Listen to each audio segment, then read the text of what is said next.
नमस्कार, good morning. आप देख रहे हैं जी न्यूज़ को। मैं निधि चतुर्वेदी आपके साथ जुड़ी हूँ। बात करेंगे अफगानिस्तान की। अब तालिबान के हाथों में जा चुका, लेकिन इतिहास गवाह है कि अफगानिस्तान एक हमेशा से विदेशी ताकतों के लिए मैदानी जंग रहा, जहां वो अपनी ताकत आजमाते रहते हैं। 19वीं सदी से मध्य एशिया पर नियंत्रण के लिए ब्रिटेन रूस की दुश्मनी का गवाह रहा है अफगानिस्तान। तब अफगानिस्तान की जमीन पर सिर्फ 2 खिलाड़ी थे, लेकिन आज अफगानिस्तान को शतरंज की बिसात बनाकर 2 या 4 नहीं बल्कि 10 खिलाड़ी अपनी अपनी चालों को चल रहे हैं। आपको बताएंगे अफगानिस्तान के वो 10 खिलाड़ी कौन कौन से हैं और अफगानिस्तान में किसकी जीत हुई है, किसकी मात हुई है द गेम ऑफ अफगानिस्तान में।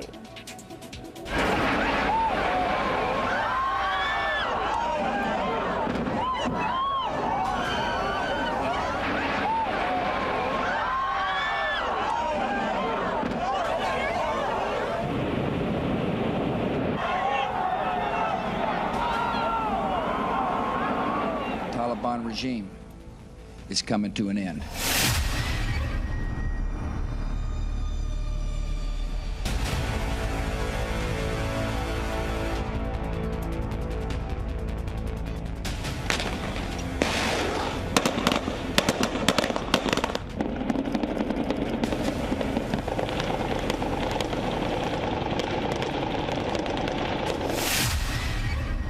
The game of Afghanistan. खिलाड़ी नंबर 1 अमेरिका।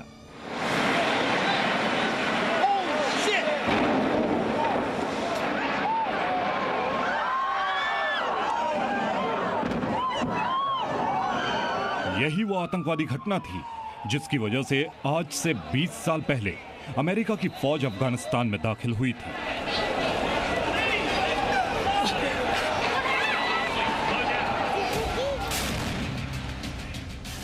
अमेरिका अफगानिस्तान में इसी सोच के साथ आया था कि वो दुनिया का सुपर पावर है और अपनी सैन्य और आर्थिक ताकत की बदौलत अफगानिस्तान में आतंकवाद को कुचल देगा। लेकिन अमेरिका अपने इस लक्ष्य को पूरी तरह से हासिल नहीं कर सका।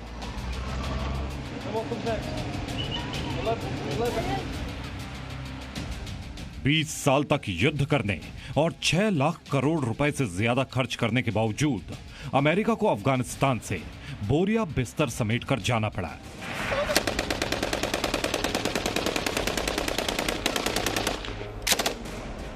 अमेरिका की सेना के अफगानिस्तान में रहने के बावजूद तालिबान धीरे धीरे अफगानिस्तान को अपने कंट्रोल में ले रहा था। अमेरिका के लिए हालात इस कदर बुरे हो गए थे कि अमेरिका को तालिबान की डेडलाइन के ही मुताबिक अफगानिस्तान छोड़ने के लिए मजबूर होना पड़ा। अफगानिस्तान के द ग्रेट गेम में अमेरिका माने या न माने, उसका खेल उल्टा साबित हुआ।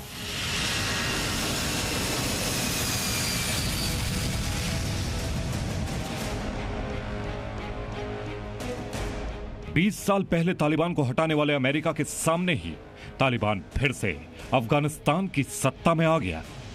अब तो अलकायदा के भी अफगानिस्तान में लौटने की आशंका मंडराने लगी है। अभी भी अमेरिका अपने लोगों को अफगानिस्तान से निकालने के लिए तालिबान के रहमो करम पर टिका हुआ है। We certainly hope and we certainly expect there will be additional opportunities for Americans and others to whom we have that commitment to depart Afghanistan if they so choose, using this and potentially other means as well. The game of Afghanistan में America की super power की छवि को तगड़ा नुकसान पहुंचाया है और America Afghanistan के खेल का पहला खिलाड़ी होने के बावजूद हार गया। द गेम ऑफ अफगानिस्तान खिलाड़ी नंबर 2 चीन। अमेरिका के अफगानिस्तान छोड़ने से सबसे ज्यादा अगर कोई खुश है तो वो है चीन। अफगानिस्तान में अब नया खेल खेलने जा रहा है चीन। अफगानिस्तान में चीन को अपने आर्थिक हित नजर आ रहे हैं। अफगानिस्तान में तालिबान सरकार के गठन के ऐलान के कुछ ही घंटे के अंदर चीन ने तालिबान को 31 मिलियन अमेरिकी डॉलर की मदद का ऐलान कर दिया। तालिबान को मदद देकर चीन ने अफगानिस्तान में बैकडोर से एंट्री कर ली है। चीन की नजर अफगानिस्तान के खनिज भंडार पर है। अफगानिस्तान के जरिए चीन अपने one belt one road project का विस्तार भी करेगा। अफगानिस्तान के रास्ते चीन अब यूरोपीय देशों तक भी अपनी पहुंच बढ़ाएगा। तालिबान के अफगानिस्तान पर कब्जे से काफी पहले ही चीन के विदेश मंत्री ने तालिबानी नेताओं से मुलाकात की थी। तभी यह साफ हो गया था कि तालिबान को चीन का समर्थन है। गुरुवार को ब्रिक्स देशों की वर्चुअल बैठक में भी चीन के राष्ट्रपति शी जिनपिंग ने आतंकवाद को लेकर कोई कड़ा रुख नहीं दिखाया। इससे भी संदेश साफ था कि चीन को तालिबान से दोस्ती बढ़ानी है, इसीलिए आतंकवाद पर ज्यादा चर्चा करने से चीन बचता रहा। 与此同时，国际社会应帮助阿富汗挖掘自然禀赋、地理位置和人力资源优势，开展区域合作和互联互通，推进经济社会发展，增进普通民众福祉。 अब द गेम ऑफ अफगानिस्तान में चीन अगले कई सालों तक तालिबान को कठपुतली बनाकर पर्दे के पीछे से अपनी हुकूमत चलाएगा। द गेम ऑफ अफगानिस्तान, खिलाड़ी नंबर 3 रूस। अफगानिस्तान के शतरंज का एक खिलाड़ी रूस भी रहा है। सोवियत संघ अफगानिस्तान को अपने खेल के लिए आजमा चुका है, लेकिन उसे अफगानिस्तान में सफलता नहीं मिली थी। पंजशीर घाटी में नॉर्दर्न अलायंस के लड़ाकों के आगे सोवियत संघ की एक नहीं चली थी। अब मौजूदा दौर में रूस अफगानिस्तान को लेकर सधी हुई चाल चल रहा है। अफगानिस्तान में तालिबान के कब्जे के लिए रूस सीधे तौर पर अमेरिका को ही जिम्मेदार मानता है।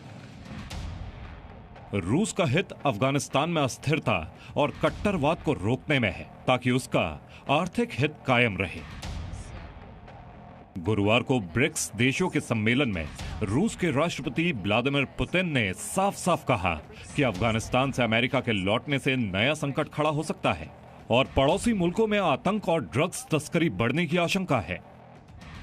फिलहाल रूस चाहता है कि तालिबान के शासन के बाद आतंकवाद पर लगाम लगे, क्योंकि रूस अतीत में आतंकी हमलों का भुक्तभोगी रहा है और इसीलिए उसकी चिंता इस इलाके में आतंकवाद के बढ़ने को लेकर है। Bureau report, ji media.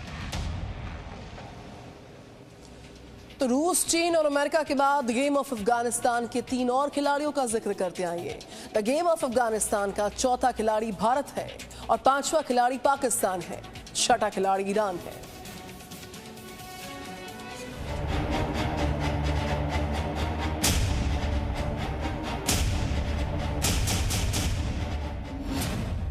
The game of Afghanistan, खिलाड़ी नंबर 4 भारत। अफगानिस्तान में तालिबान की वापसी भारत के लिए बड़ा झटका है। भारत वर्षों से अफगानिस्तान में निवेश कर रहा है, वहां बड़े पैमाने पर इंफ्रास्ट्रक्चर खड़ा कर रहा है, लेकिन तालिबान की हुकूमत के बाद अब अफगानिस्तान में भारत के भविष्य पर सवालिया निशान खड़े होने लगे हैं। अफगानिस्तान में तालिबान, पाकिस्तान और चीन की तिकड़ी के आगे भारत फूंक फूंक कर कदम रख रहा है। इस तिकड़ी को काबू में रखने के लिए भारत ने भी कुछ कदम उठाए हैं। गुरुवार को भारत ने ब्रिक्स देशों की एक वर्चुअल बैठक की अगुवाई की थी। इस बैठक में भारत, रूस, चीन, ब्राजील और दक्षिण अफ्रीका के राष्ट्रीय प्रमुखों ने शिरकत की। अफगानिस्तान संकट के समय ब्रिक्स की इस बैठक को महत्वपूर्ण माना जा रहा है। बैठक में प्रधानमंत्री नरेंद्र मोदी ने आतंकवाद का मुद्दा भी उठाया। परंपरागत क्षेत्रों में सहयोग बढ़ाने के साथ हमने ब्रिक्स एजेंडा का विस्तार करने का भी प्रयत्न किया। हमने BRICS counter terrorism action plan भी एडॉप्ट किया है। भारत के साथ साथ रूस ने भी इस बैठक में आतंकवाद का मुद्दा उठाया। अफगानिस्तान में तालिबान राज के बाद भारत के लिए कठिन हुए हालातों के बीच भारत ने मॉस्को और वॉशिंगटन दोनों से संपर्क साधा है। अमेरिकी खुफिया एजेंसी CIA के चीफ और रूस के सिक्योरिटी काउंसिल के प्रमुख से भारतीय सुरक्षा सलाहकार अजित डोवल ने मुलाकात की। इस बातचीत का मुख्य एजेंडा अफगानिस्तान ही था। भारत और रूस ने साझा तौर पर माना है कि अफगानिस्तान में जो आतंकी संगठन काम कर रहे हैं वो आसपास के इलाके के लिए खतरा पैदा कर सकते हैं। The situation in Afghanistan continues to be very fragile. As its immediate neighbor and friend to its people, the current situation is of direct concern to us. Aspirations of Afghan children to be realized and the rights of minorities to be protected. हालांकि तालिबान भारत की भूमिका को दरकिनार करने की गलती नहीं कर सकता। इसीलिए पिछले दिनों तालिबान ने भारत की ओर दोस्ती का हाथ बढ़ाने की कोशिश की थी। दरअसल अफगानिस्तान में भारत के कई प्रोजेक्ट्स अभी आधे अधूरे हैं। और कई तो शुरू भी नहीं हो सके हैं। ऐसे में तालिबान चाहता है कि भारत इन प्रोजेक्ट्स को पूरा करे और नए प्रोजेक्ट्स पर काम करे ताकि अफगानिस्तान के इंफ्रास्ट्रक्चर में सुधार हो सके। तालिबान को पता है कि इन प्रोजेक्ट्स के पूरा होने से अफगानिस्तान के विकास की गति बढ़ जाएगी। भारत जो संयुक्त राष्ट्र की कमेटी है तालिबान सैंक्शंस की, उसके चेयर है, तो बिना भारत की अनुमति के कोई बदलाव नहीं हो सकता। तो ये एक हमारे पास एक कार्ड है जो हम सोच समझकर यूज कर सकते हैं। दूसरी बात यह है कि तालिबान अफगानिस्तान के जितने भी फंड्स हैं बाहर, वो अब फ्रीज हो चुके हैं। वो तभी अलाउ किए जाएंगे यूजेज के लिए जब रिकग्निशन होगा।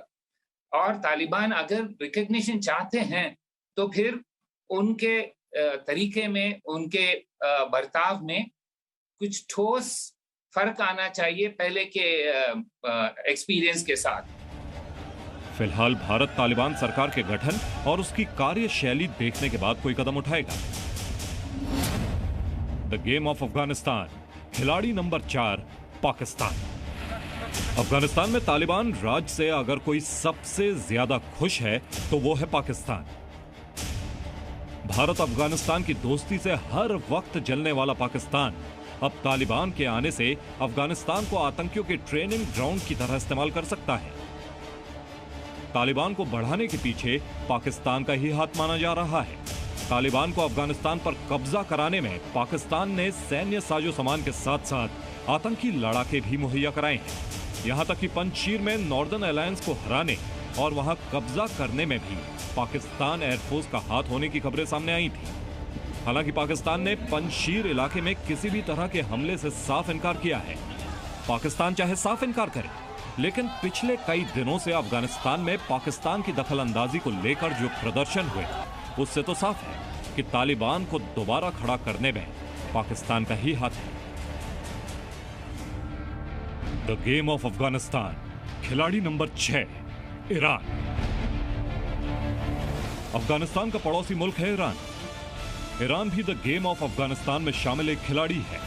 काबुल में तालिबान की सत्ता कायम होने से ईरान बहुत परेशान नहीं है, बल्कि उसने सीमा पार पैदा हुए संकट को अवसर में तब्दील करने की कोशिश शुरू कर दी है। ऐसी खबर है कि वो तालिबान शासन के साथ व्यापार, सुरक्षा, परिवहन और ऊर्जा सहयोग के समझौते की संभावना तलाश रहा है। अतीत में तालिबान से ईरान के संबंध खराब रहे हैं।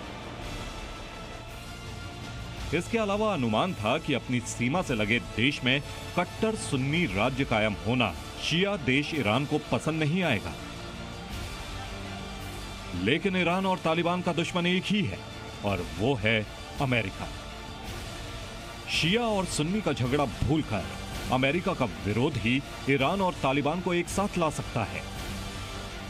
Bureau report, ji media. Presenting B News app, available on Google Play and App Store. Download it now.